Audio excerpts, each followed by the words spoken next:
Estem a la 9a jornada de Xarxa Prot, jornades que es van convocant al llarg de l'any. Intentem fer-ne un parell o tres cada any des de la xarxa, i el que estem fent és anar a diferents espais de creació dels diferents socis de la xarxa, que actualment són 45 socis. Xarxa Prot és la xarxa de centres de creació i producció de Catalunya, que acull 45 socis, com deia, de tot el territori català.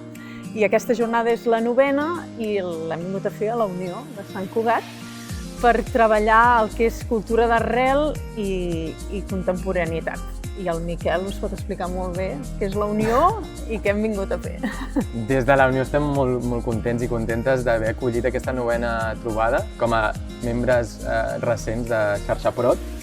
I res, estem molt contents. Hi ha hagut participacions de Fira Mediterrània, Xtac, aportacions molt interessants que intentarem recollir, i crec que l'aposta de Xarxa Prot és fomentar aquestes sinergies entre aquestes entitats. Important aquest treball en xarxa, aquest treball de sinergies, de coneixença del sector des de diferents àmbits, de saber, conèixer festivals, conèixer propostes, conèixer altres centres de creació, perquè al cap i a la fi, quan es generen converses, generes sinergies, generes xarxes, generes treball i, per tant, importantíssim aquestes jornades que hem vingut a acollir.